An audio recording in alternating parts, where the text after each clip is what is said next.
Inulan ng kritisismo si Executive Secretary Lucas Bersamin matapos niyang sabihin na dapat lamang payagan ang paglalabas ng SALN ng mga cabinet official for legitimate purposes. Kaugnay niyan ay makakausap natin ngayon Kamanggagawa Party List Representative Eli San Fernando. Magandang gabi po sa inyo, Congressman.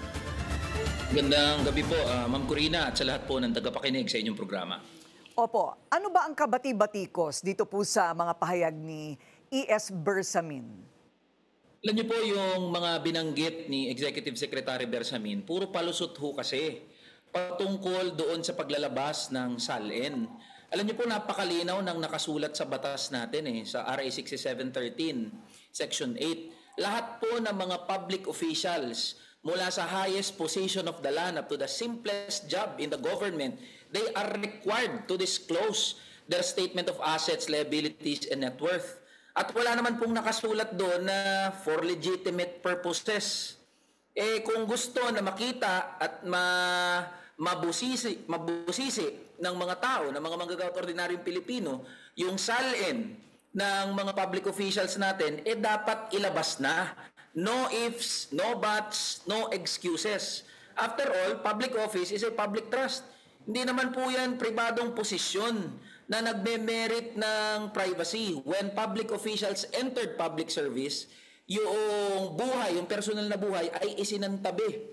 So, nakabukas ngayon, nakabuyang-nyang sa mamamayan yung buhay ng mga public officials. Mula po sa congressman, senador, hanggang sa presidente ng Pilipinas. So, sabi ni E.S. Bersamin, puro palusot lang po yan. Dapat ilabas ng SALN. No ifs, no buts, walang conditionalities. Pero sino po ang magdedesisyon yan? Kung yan po ay nasa batas at sinasabi po ninyo, ergo na hindi sumusunod sa batas ang Malacanang o ito pong kanilang bagong paraan para mag-apply, para makita ang SALN ng isang public official, sino po ang magsasabing yan ay illegal at dapat yan ay baligtarin? Nasa kapangyarihan po ng ombudsman yan sa totoo lang, na i-enforce kung ano ang nakasulat dito sa batas. Tanod bayan nga po ang tawag sa ombudsman So kaya wala pong dahilan ang Malacanang, si Executive Secretary, mga cabinet members and PBBM para hindi ilabas yung statement of assets, liabilities and net worth. Nakaka lang po throughout the years, ang daming naging interpretasyon sa kung ano nakasulat sa batas.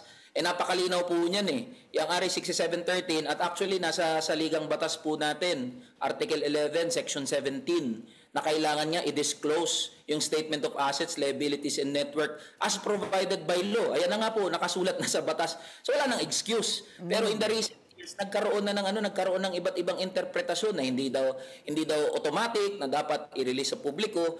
Kung may concern Ma'am Corina, doon sa sinasabing privacy, pwede namang i-redact yung mga address, halimbawa, yung mga personal na mga impormasyon na maaaring baka kinatatakutan ng ating mga public officials na baka nga daw dumugin sila. Ayun. But after all, babalik tayo doon, Ma'am Corina, sa punto na wala ka naman dapat ikatakot kung wala kang tinatago.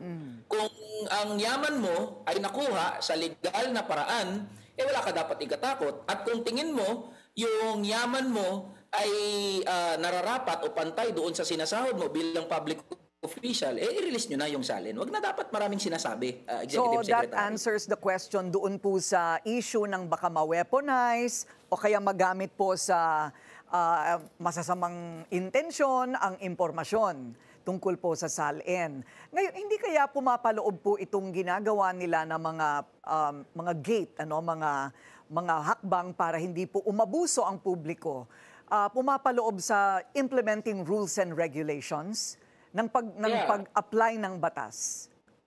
Yes, posible po yun, Ma'am Corina. That's one way of looking at it. But then again, pupunta nga uli doon sa espiritu ng batas kung ano nakasulat sa batas. And that is for the public to access documents pertaining to the assets, liabilities, and net worth of public officials. Kasi, halimbawa, Ma'am Corina, sasabihin nila, pwede naming i-release itong SALN namin. Basta nag-request ka.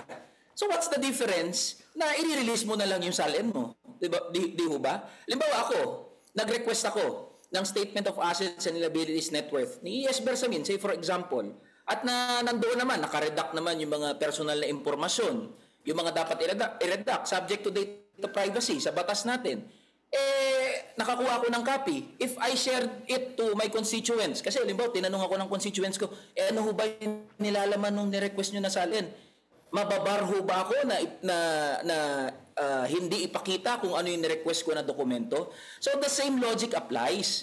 So ano pa ba, bakit naglalagay ng napakarami na mga balakid o mga harang? Yun nga, sinabi nyo na ho, para agad na ma-access ng publiko itong Statement of Assets, Liabilities, and Net Worth. Kayo po ba'y naglabas na po ba kayo ng sarili nyong SALN? Yes, Ma'am Corina, naglabas po ako. Isa po ako sa mga nauna na naglabas ng SALN.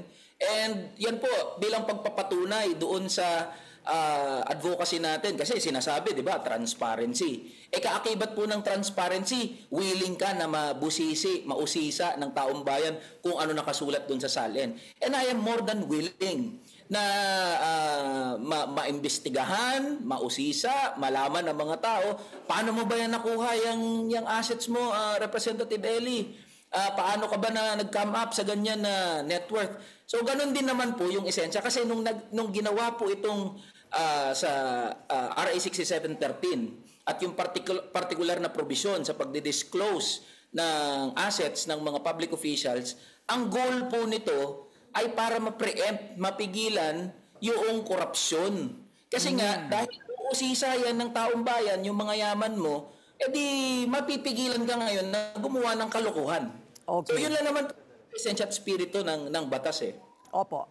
Maraming salamat sa inyong panahon, Kamanggagawa Party List Representative Ellie San Fernando. 8 pang senador ang maglalabas ng kani-kanilang SALN. Ayon kay Senate Secretary Renato Bantog Jr., sila Ping Lacson, Mig Subiri, Loren Legarda, Pia Cayetano, Bam Aquino, Erwin Tulfo, Lito Lapid at JD Ejercito. Nauna nang naglabas ng Wealth Declaration sina Senators Kiko Pangilinan, Win Gatchalian, Robin Padilla at Senate President Tito Soto. Isinapubliko rin ni Senador Raffy Tulfo at ng kanyang asawa na si ACT-CIS Party List Representative Jocelyn Tulfo ang kanilang joint SALN.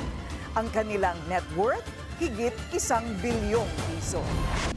Manatiling nakatutok sa Bilyonaryo News Channel. Sumubaybay sa aming social media accounts at mag-subscribe sa aming YouTube channel para sa mga bago at eksklusibong balita.